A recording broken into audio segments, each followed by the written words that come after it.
바이든 시대 한미동맹 가치와 발전이라는 주제로 윤지원 교수님께서 발표해 주시겠습니다.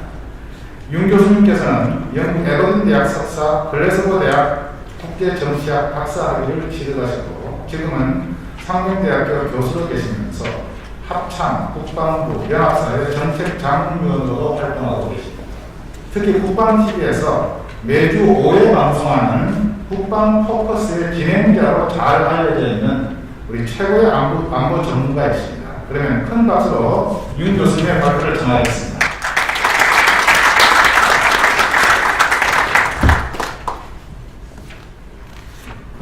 네, 방금 초대받은 윤지연 교수입니다. 글로벌 국방연구 포럼 세미나에 초대해 주시고 또 발표할 기회를 주셔서 회장님과 또 수석부회장님 또 관계자 모든 분들께 감사드리겠습니다. 지금 제가 이제 시작부터 여기 앉아있는데요. 오늘 한미동맹, 특히 바이든 시대 한미동맹에 대해서 제가 더 많이 배우고 또 미처 생각하지 못했던 부분을 더 많이 깨닫고 가는 그런 시간과 자리가 되고 있습니다. 발제자분들의 또 발제 앞에서 두 분 해주셨고 또 정승규 전 학창원장님께서 말씀해 주셨는데 이제 마지막 항상 세미나에 가면 마지막 발제자는 할 일이 좀 많이 줄어들어요. 그래서 많은 말씀을 해주셨기 때문에 그런데 목차는 이렇게 있지만 조금 앞서서 해주신 얘기 아닌 얘기 부분을 좀 중심으로 좀 해보겠습니다. 처음에 이제 발제를 말씀해 주셨을 때 굉장히 기쁘게 생각하고 그러면은 전 예비역 장군님 또 국회의원 주신이사는 유명하신 또 김종대 교수님도 나오신다고 하셔서 그럼 나는 어떻게 이거를 구성해야 될까라는 고민을 좀 했습니다. 그래서 조금 더 이렇게 한미동맹이라는 이런 이의 과제, 이 동맹을 어떻게 바라볼 것인가라는 점에 좀 더 강점을 좀 줘야 되겠다. 그리고 글로벌 안보 상황은 어떻게 흘러가고 있는지, 그 속에서 한미동맹에 우리가 직면한 과제는 어떻게 풀어야 될까, 좀 이렇게 정리를 했습니다. 내용이 좀 많은데요. 좀 이렇게 다 하지 않겠고, 좀 동맹이라든가 최근의 글로벌 안보와 제가 생각하는 동아시아 안보에 대해서 좀 이렇게 누군가는 한번 정리를 해볼 필요가 있지 않느냐. 그래서 제가 정리를 좀 했습니다. 그래서 조금 다는 저와 동의하지 않겠지만 이런 글로벌 안보 상황 변화, 그리고 동아시아의 현재의 현상, 그리고 한미동맹, 특히 비대칭 동맹인 한미동맹이 어떤 식으로 발전해 나가면 좋을지에 대해서 좀 같이 이해를 하고 공감할 건 공감하고 저도 더 수용할 건 수용하겠습니다. 그래서 그런 다 발제는 시간이 충분하지 않기 때문에 좀 많이 건너뛰겠습니다. 그래서 이제 글로벌 시대 국가 안보, 제가 고민했던 부분이 과연 어떤 시대에 우리 글로벌 안보에 직면했을까, 타이틀에 보시는 게 제일 좋을 것 같습니다. 어찌됐든 트럼프 행정부가 들어서면서 더 뚜렷한 현상이 드러나고 있는 것이죠. 21세기 냉전이 끝나고 탈냉전 시대가 도래하면서 오히려 국제사회는 국가 중심주의가 확산이 되고 있다. 그리고 자유민주주의가 확산이 더 많이 될 줄 알았지만 중국을 중심으로 한 권위주의적 국가도 계속 탄생하고 있고 그래서 강대국 경쟁의 심화는 계속되고 있다는 것입니다. 여기 제가 한 가지만 말씀드리고 싶은 것은 유엔을 중심으로 했던 국제사회가 탈냉전이 되면서 지역 중심의 많은 국제기구가 탄생을 하는데요. 우리가 대륙동맹 이야기를 하지 않습니까? 대륙동맹과 해양동맹이 이제 부딪히고 있다. 또 신냉전이라는 말을 많이 하는데 그 중심에는 상하이협력기구, 중국과 러시아, 그리고 최근에 10개 국가가 똘똘 뭉쳐있는 인도도 포함이 되어 있습니다. 몽골이 들어갔고 이란이 들어갔죠. 그리고 역대 중앙아시아의 독립한 국가들이 다 회원 국가인데 이 대륙동맹이 차지하는 비중이 이런 국가 중심 확산과 강대국 동맹 심화에 또 많은 영향을 미치고 있다고 볼 수 있겠습니다.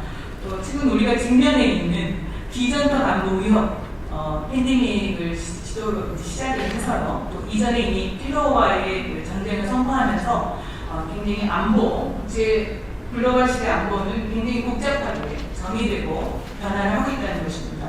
거기다 또 트럼프 행정부가 들어서면서 이런 얘기를 많이 하면 이거는 다 아시는 문제니까 넘어가겠습니다. 세력전이다, 질서전이다. 예, 이미 우리는 여기에 직면해 있습니다. 지주를 중심으로 한 중국과 미중의 경쟁은 자국 중심의 고립주의를 선언한 트럼프 시대가 아마 트럼프에 대한 평가는 여러 가지 나와 있고 전임원 장군이 먼저 말씀해 주셨듯이 다양합니다. 아직 살아있는 것이죠. 미국 내에서도 세력전이와 질서전이가 확대되는데 그럼 우리는 무엇을 할 것인가 라는 항상 그런 고민에 빠져 있습니다. 이런 지역 패권주의가 강화되고 있는 이런 시점에서 이런 글로벌 안보 현상은 또 동아시아에도 많은 영향을 미치고 있는데요. 오늘 굉장히 많이 나오고 있는 단어가 이제 인도 태평양 전략이라는 단어인데, 그럼 이 문제를 어떻게 할 것인가? 동아시아 지역에는 미중의 어떤 갈등만 내재하는 것이 아니라, 여러분이 너무 잘 알고 있는 한반도의 어떤 분단의 교착도 있겠고요. 그리고 아직도 그 영토 분쟁이 해결되고 있지 않지 않습니까? 독도를 둘러싼 일본의 거의 주장이고 강압적이지 않습니까? 또 중국과 일본 간의 영토 분쟁, 러시아와 일본 간의 끝나지 않은 영토 분쟁도 있고 다양한 해양과 대륙 간의 갈등이 증폭되고 있고 중증적인 어떤 국제질서가 형성되고 있는 것이 동아시아 지역이라고 할 수 있겠습니다. 그래서 제가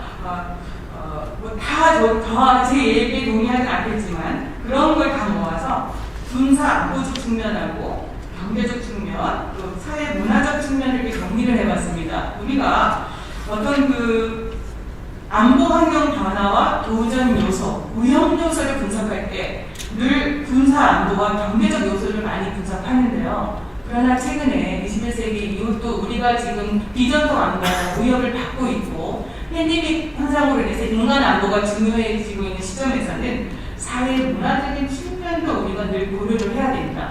오히려 군사 안보적 측면이나 경제적 측면은 중요하기 때문에 잘 다뤄지지만 오히려 하부 구조에 있는 사회 문화적 측면이 덜 달라지기 때문에 이런 위협이 그렇게 중요하지 않다는 게 아니라 오히려 사회 문화적 측면의 도전 요소와 위협 요소로 인해서 군사 안보적 또 경제적 측면의 위협을 받을 수 있다는 것입니다. 그래서 이런 사회 문화적 측면의 위협과 도전 요소도 이제는 간과해서는 안 된다는 것입니다.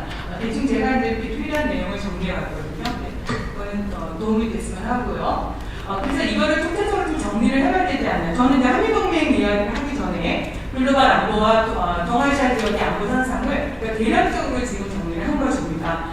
국가 안보 위협과 대응 방안이 여러 가지가 있는데 최근에 가장 많이 쓰는 단어 중에 하나가 공동 안보, 다자주의, 그리고 협력 안보 어떻게 할 것이냐, 나토도 있고요. 또 제가 상하협력기구 잠깐 말씀드렸지만 중국과 러시아와 그 주변에 있는 국가들이 또 이렇게 공동과 협력 안보를 추구해 나가고 있습니다. 우리도 물론 당연히 한미동맹이 굉장히 중요한 역할을 하고 있는데 그래서 이제 이러한 위협과 취약성을 위해서 국가들은 양자동맹이든 다자동맹이든 그런 공동안보와 협력안보를 모색할 수밖에 없다는 것이죠. 문제를 해결해야 되기 때문에 그렇습니다. 그리고 제가 이거는 우리가 동맹을 얘기할 때 동맹은 진화하죠. 동맹은 파기도 됩니다. 동맹이 파기됐을 때 전쟁이 일어난 경우를 세계 역사 속에서는 많이 발견할 수 있습니다.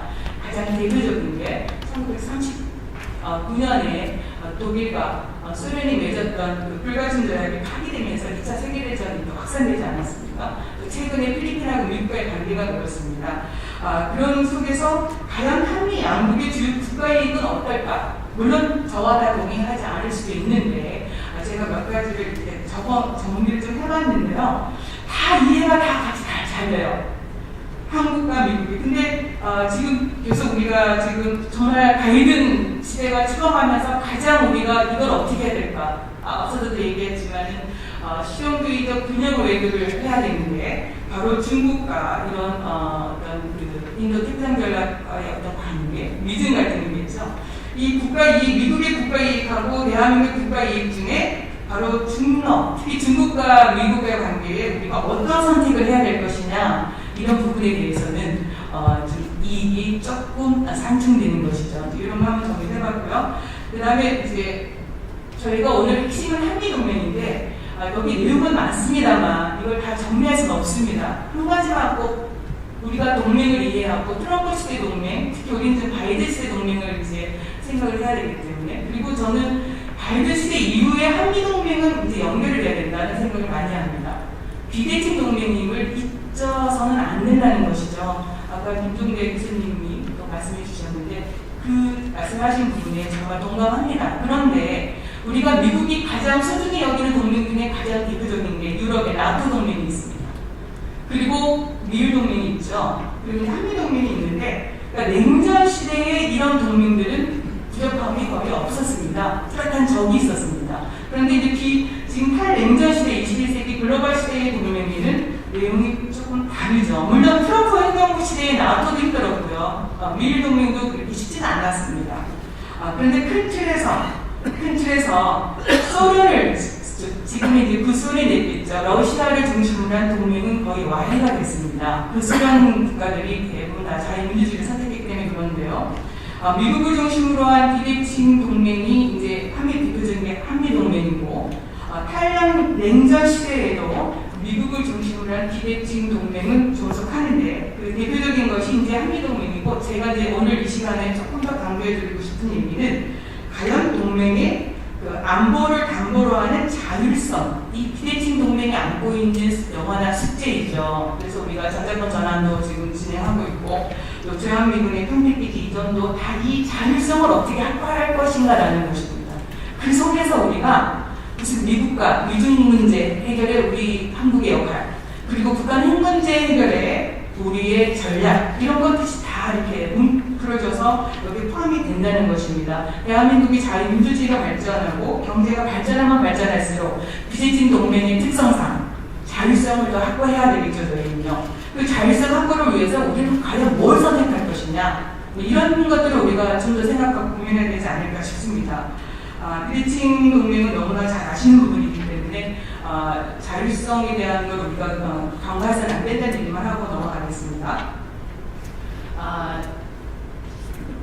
자율성과 안보 교환, 다 전문가이시고, 또 현장에서 근무하셨던 분이 많이 계시고요. 또 지금도 연합사에 근무하시는 많은 분들이 실질적으로 저보다 더 많은 경험을 하고 계십니다. 그래서 자율성과 안보 교환에 의한 비대칭 동맹, 이 동맹의 내용을 어떻게 채워나갈 것인가, 그 내용 속에 예를 들면 이런 것이죠. 바이든 행정부가 출범했을 때 나토는 트럼프 행정부와 다른 것이죠.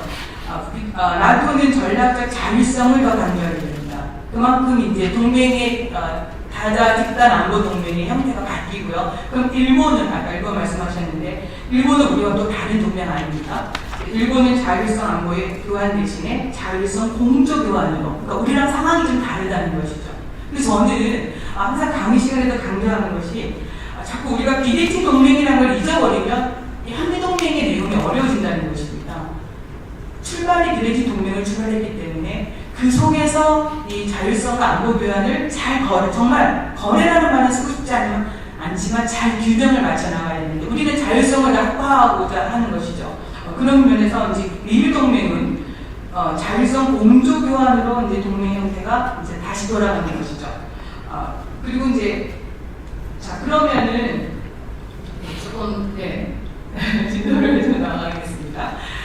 이런 자율성과 이런 안보 동맹 속에서 가장 나토라든가 미일 동맹이라든가 다른 동맹과 다른 게 항상 우리 한미 동맹의 그런 자율성을 약화시키는 요소가 뭐냐 이거죠.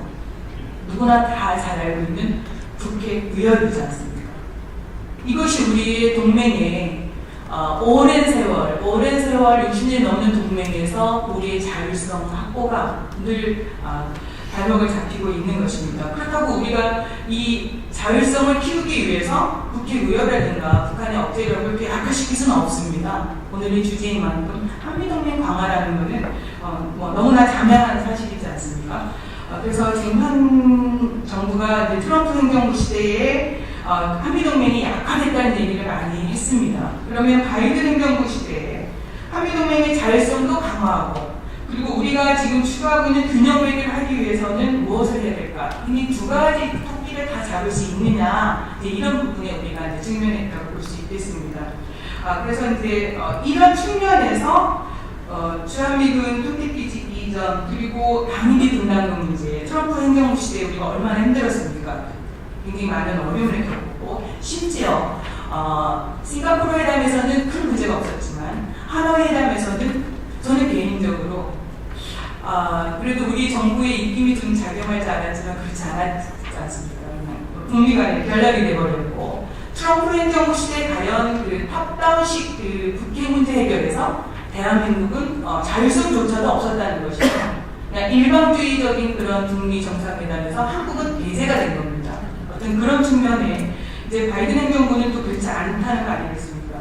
그렇다고 해서 이 자율성 측면을 너무 강화하게 되면은 안보와 관련된 특히 국회 의협이라든가 어떤 이런 외부적인 위협을 어떻게 할 것인가 같은 분들 고민이 되는 거죠. 그래서 항상 그 자율성 약화와 강화 측면에서 동맹을 어떻게 채워나갈 것인가를 좀 늘 고민했으면 좋겠습니다. 트럼프 행정부는 여러분이 너무 잘 아시니까 이거는 제가 지금 건너뛰겠습니다. 방위 분담금 문제도 제가 여기서 얘기 경상하지 않아도 되겠고요.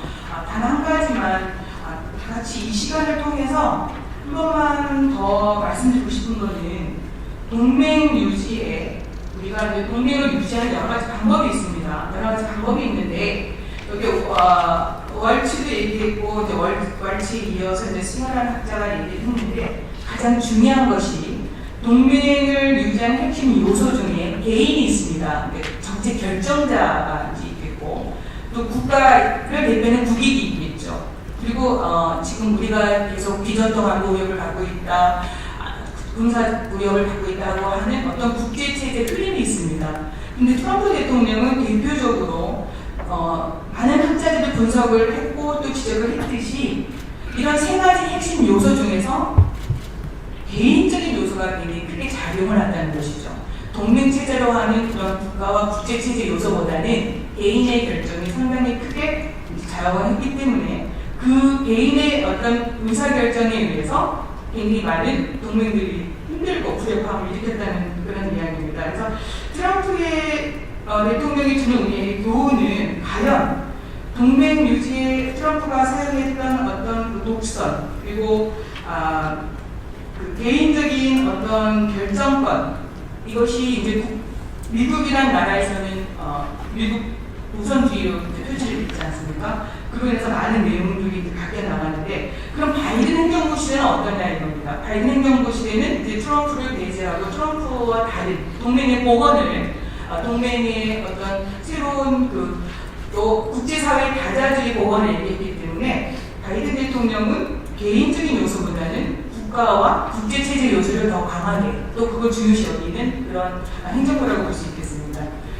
이미 너무나 바이든 행정부 탄생 전에 이미 대선 주자가 나올 때부터 이런 얘기 다 아시지 않습니까? 동맹은 거래가 아니다. 세계의 질서에 주도력을 다시 하겠다. 즉 국가와 특히 이제 국제체제의 중요성을 동맹 요소 중에 강조하는 것이죠.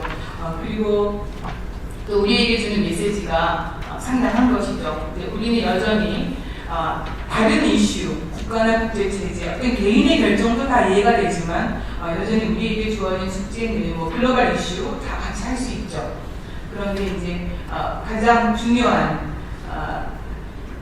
2+2 회담도 했습니다. 외교를 중심으로 하고 협상을 중심으로 하고 또 이제 동맹국가와의 상대의 파트너와 규범적이면서 대화를 하겠다는 얘기가 많이 했기 때문에 이미 보여주고 있습니다. 그리고 어제도 이미 여러분 너무 잘 알다시피 런던에서 한미일 외교 수장들이 모였고 또 한일 또 양자 회담도 했고요. 5월 20일 이제 또 한미 정상회담을 앞두고 있는데요.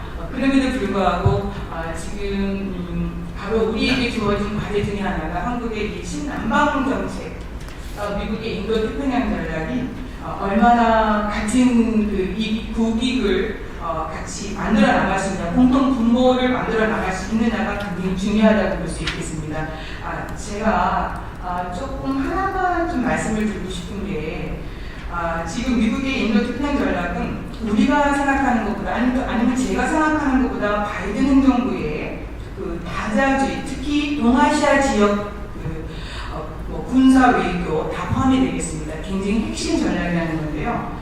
이것이 오바마 행정부 시대 때 시작이 됐는데 실질적으로 중국 공산당에 대한 강력한 시그널을 보내고 있다는 것입니다. 물론 이게 코드로 표현되는 인도 태평양 전략이 트럼프 행정부 시대 때 시작이 되고, 물론 그 전에 오바마도 시작이 됐는데 누순한 연합체이지만 이런 부분, 이거는 우리 정부도 그렇고 국방부도 잘 이해를 해야 될 것 같습니다. 미국이 이 부분을 굉장히 중요한 동아시아 지역 외교 전략으로 이미 선택을 했기 때문입니다. 그리고 여기 보면 실질적으로 어떻게 했느냐, 굉장히 많은 예산이 지금 편성이 되어 있습니다. 여기 보면은 2022년도 예산에 55억 달러를 사전 배정했다라고 나와 있습니다. 그러니까 우리가 전략적으로 또는 글로벌 국방 연구 포럼에서도 인도 태평양 전략에 대해서 어떤 대안이라든가 구체적인 어떤 그와 관련해서 좀 명부도 좀 더 해주시고요. 이것이 그냥 하나의 누순한 연합체다, 그냥 이렇게 인도와 호주와 일본 이렇게만 바라보지 마시고 실질적으로 미국이 구체적으로 이거를 확대시키고 영향력을 키우기 위해서 예산 편성을 탄탄히 하고 있다는 점을 우리는 간과해서는 안 되겠다는 얘기를 좀 말씀드리겠습니다. 그리고 이제 역시 제가 오늘 이 자리에서 조금 저와 같이 생각해 볼 문제는 다른 동맹이라든가 여러 현상 말씀해 주셨는데, 바로 우리가 관심을 가지는 것이 이제 새로운 전략, 즉 내국 전략이겠죠. 이게 새로운 뉴 스트래티지 이미 발표가 되어 있습니다. 과연 무엇일까? 저는 여기 연합방위와 관련된 전자권 전환이라든가 주한미군 판매기 얘기는 가급적 하지 않겠습니다. 지금 시간이 많이 지체가 됐는데요. 새로운 전략에 대해서 미국이 이미 여러 가지 채널을 통해서 발표를 했는데요. 저는 이렇게 생각합니다. 북한 문제를 접근하는 방식이 물론 트럼프 행정부 시대와 다르다는 건 이미 새로운 전략에서도 여러 차례 말을 했는데, 그러면 과연 우리의 한반도 평화 프로세스와 바이든 대통령이 같이 생각하는 또는 미국의 새로운 대북 정책이 얼마나 같이 가느냐, 즉 공동부문을 얼마나 만들어낼 수 있느냐는 겁니다. 물론 동맹국인 한국과 같이 하겠다고 했고 동맹의 복원을 얘기했고 동맹의 의견을 존중한다. 이미 2+2 회담도 했고요. 한미동맹을 좀 앞두고 있습니다. 그래서 어쨌든 일과 탈결 방식은 안 하겠다고 하는데, 제가 이제 이 발표를 준비하면서 어제도 고민을 많이 했는데요. 과연 그러면은 지금 오바마 행정부 시대에 전략적 인내도 하지 않겠다고 하지 않았습니까? 근데 오바마 행정부 시대, 지금은 바이든 행정부가 다른 점이 핵을 이미 가지고 있고, 이미 앞서서도 벌써 다 말씀해 주셨는데 북한의 핵 능력을 어떻게 감축시키냐 하는 것입니다. 그러니까 오바마 시대와 지금 바이든 행정부 시대는 너무 다른 북한의 핵 능력을 이제 감축시키는 그런 과제에 직면해 있다는 것이죠. 그리고 북미 협상에서도 우리가 결과적으로는 북미 간에 서로 신뢰를 하지 않았기 때문에 하노이 회담이 결렬이 됐습니다. 그리고 북한이 가장 기다리고 있는 것이 경제 제재, 즉 제재 완화. 그래서 바이든 행정부는 다자주의를, 또 사자회담, 육자회담 나오고 있지 않습니까? 바로 북한이 원하는 그 상응 조치를 얼마나 좁혀나갈 수 있을까? 근데 중요한 거는 과연 북한이 그 비핵화 협상에 나올 수 있을 것이냐. 그럼 비핵화 협상에 나오기 위해서는 북한의 조건을 충족시켜줘야 되겠죠. 포괄적인 지금은 동결 이야기가 나오는데, 동결 이야기가 나오는 건 핵무기를 이미 소지하고 있고 핵 능력을 지금 고도화시키고 있기 때문에 동결 이야기가 맞다고 저는 생각합니다. 당연히. 그러면 그동안 개발한 북한이 핵무기를 정말 다, 총량을 다 신고할 것이냐? 그러면 포괄적 신고를 했을 때 북한 핵 프로그램을 동결 약속한다. 그럼 그에 상응하는 점진적으로 또는 단계적으로 북한이 원하는 그 대북 제재를 부분적으로 완화하고, 그러면은 가장 이 부분에서 제가 두 가지가 걸리는 게 있습니다. 그러면 우리가 동맹의 어떤 자율성 얘기를 했지만 과연 이미 싱가포르 회담에서도 북한이 미국에게 제안했던 것이 한미연합훈련입니다. 이거 우리랑 상의하지 않고 트럼프 행정부에서는 개인의 결정이 중요했기 때문에, 그렇죠? 제가 아는 한 상의 안 했습니다. 한미연합훈련 뭐 중단 축소 얘기를 했는데, 그럼 또다시 바이든 행정부 시대에 과연 실용주의적이고 외교적이고 뭐 다자주의 접근한다는데 분명히 북한이 한미연합훈련에 대해서 또 잠정 중단이라든가 축소 얘기가 나올 텐데 이 부분은 어떻게 할 것이냐. 그리고 바이든 행정부, 트럼프 행정부 시대에는 큰 문제가 안 돼 있던 북한의 인권 문제. 과연 우리 정부가 북한의 인권 문제를 계속 무시할 수 있느냐 이겁니다. 일단 그런 부분에 대해서 이게 동맹하고 맞물려 있고 지금 동북아의 미중 경쟁이 심화되는 이런 속에서도 다 같이 연루되어 있는 것이죠. 그래서 그렇다면 우리의 선택 여지가 또 좁아질 수밖에 없지 않느냐. 이런 거에 대해서 물론 정답은 없습니다. 그리고 과연 벌써 미국이 북한의 비핵화 협상에 대해서 북한이 이거를 수용할 것이냐. 네, 그래서 이 새로운 전략이라는 거에 대해서 모호성이나 허발적이다 얘기 많이 했는데 저도 뭐 이 부분에 대해서는 지금 이 자리에서는 저한테 뭐라고 얘기할 수는 없고요. 제가 뭐 외교 안보 수장은 아닙니다. 그런데 그렇지만 바이든 행정부와 트럼프 행정부는 다르다는 점은 우리와 대화가 가능하다는 것이죠.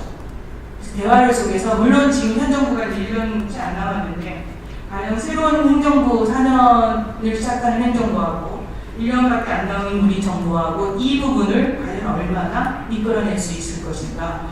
이 부분에 대해서는 아무 누구도 이 자리에서도 다 답변하기는 어려울 겁니다. 그래서 그런 부분에 대해서 우리 글로벌 국방연구 포럼에서도 좀 더 구체적이고 좀 아이디어는 좀 내주시고요. 그렇게 했을 때 또 포럼이 더 많이 왕성하게 또 성장하지 않을까 싶습니다.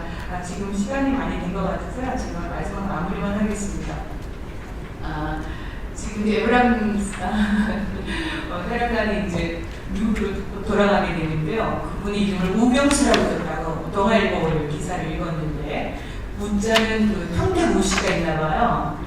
제가 평택대학에 오래 있다가 이제 상명대학을 갔는데 한 10년간 주한미군 장병들 한 적응 프로그램을 운영하다가 이제 서울에 왔습니다. 근데 우병수 그래서 왜 이런 이름을 했을까 해서 보니까 아무래도 이제 우리가 바이든 행정부 시대 탄생과 더불어 에브라임스가 그동안 이제 한미동맹에 기여하는 거를 이제 높이 칭송하고 또 앞으로 미국에 가서도 한반도의 이런 어떤 그 평화 프로세스에 기여를 좀 해주면 좋겠다 그래서 우병수 뭐 이렇게 이름을 줬다고 합니다. 그만큼 이렇게 우리 국민이 바라보는 한미동맹에 대한 어떤 기대치 또 가치 상당히 높다 그런 생각을 다시 해보면서요. 그럼에도 불구하고 우리는 지금 한미동맹 과제와 발전은 그래도 좀 가끔씩 이렇게 정리를 좀 해고 가야 되지 않느냐. 그래서 제가 이렇게 4가지로 정리를 했습니다. 우리 딜레마이기도 하고 이 4가지가 또는 이보다 더 많을 수도 있겠지만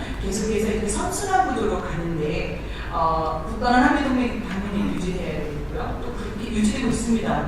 또 북한 비핵화 당연히 해야 되겠죠. 우리의 그 안보 그 동맹의 자율성을 가장 약화시키는 요소 중에 하나고 또 한반도 평화체제 하나의 그 북한의 비핵화를 이끌어내기 위한 어떤 그런 방식이지 않습니까? 근데 거기에 또 바이든 행정부와 트럼프 행정부 오지 않게 미중 갈등 이건 아마 더 심화되지 줄어들지 않을 겁니다. 더구나 출범과 동시에 쿼드라는 어떤 연합체를 탄생시키면서 이렇게 등장했기 때문에 그렇습니다. 이 4가지 요소가 저나 여러분이 항상 고민하고 동맹을 바라보는 그런 시각에 많은 영향을 미칠 겁니다. 저는 뭐 이렇게 오늘 이 시간에 하나도 해답을 드리지는 않았습니다만 제가 발제를 준비하면서 우리가 이런 걸 좀 서로 고민하고 생각해보는 이런 시간도 중요하지 않을까 해서 제가 정리를 했습니다. 마지막으로요, 제가 여기 이제 보면은 요 말씀만 하고 얘기 정리하겠습니다. 여기 앞부분에 보면은 한반도 평화체제 구축과 통일지대 확산에 당연히 한미동맹이 중요한 역할을 했고요. 또 한국과 북이 번영, 한미동맹이 결정적인 기여를 했습니다. 그런데 1990년 10월 3일 동북아 서독이 통일을 했고요. 저 통일할 때 제가 영국에서 유학을 하고 있었거든요. 근데 굉장히 부러운 눈빛으로 동북아 서독의 통일을 바라봤는데 그렇습니다. 지금 우리가 동맹 얘기도 많이 하고 한미연합망이 어떻게 유지할 것이냐 전자권 전환 다 하는 게 있는데 어쨌든 우리는 많은 걸 시작을 했습니다. 6.25 전쟁 이후에 만들어낸 한미동맹, 정말 경제 발전했고요. 자유민주주의에 엄청 많은 성장을 했고, 앞서서도 정승도 의장님도 말씀해 주셨는데, 이렇게 단단한 동맹을 중심으로 해서 이제 북한의 비핵화라는 새로운 과제에 직면해 있는데, 제 얘기는 뭐냐면은 뭐든지 시작을 해서 하나하나 매듭을 만들어 가야 된다. 그렇지 않고는 동독과 서독이 어느 날 갑자기 통일하는 게 아니지 않습니까? 그렇지만 중요한 것은 서독 국민이 동독 주민에게 항상 중요하게 강조한 것이 있습니다. 그게 뭐냐면 자유, 민주주의, 통일이다. 그리고 그 뒤에는 영국, 프랑스, 미국 이런 나라들이 그 통일을 지원해주고 지지해준 것이죠. 그래서 우리도 이제 트럼프 시대가 끝났고 물론 다시 트럼프의 원흉이 나타날 수도 있지만 어쨌든 바이든 행정 시대에는 다른 시각으로 동맹을 바라보고 있기 때문에 이 바이든 시대 행정부 때 우리가 다시 한번 동맹을 다잡고 또 북한의 비핵화 협상에 한국이 배제되는 것이 아니라 한국과 대화를 하고 또 한미 연합훈련을 축소할 때 우리가 배제되는 것이 아니라 우리가 그 속에 같이 논의할 수 있는 정말 전략적 협력 파트너로서 우리가 같이 있다는 거 이것이 또 새롭게 전환되어야 된다. 그리고 이거는 우리 지금 문재인 정부가 끝나고 새로운 정부가 탄생을 해도 같이 갈 수밖에 없고 같이 가야 된다는 것입니다. 그래서 하나하나 만들어 갔을 때 또 우리가 동맹의 새로운 모습을 자율성 강화하면서 북한 핵 문제를 함께 해결해 나갈 수 있는 그런 모멘텀을 만들어 가지 않을까 싶습니다. 네, 지금 저는 좋은 길 다시 한번 주시고 감사드리고요. 못다한 얘기는 또 책으로 또 보시고 또 조언도 주시면 고맙겠습니다.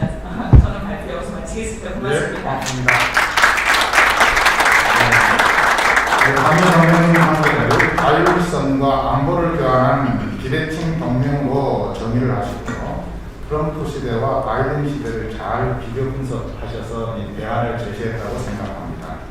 수고해 주신 윤 교수님께 다시 한번 큰 박수 부탁드립니다.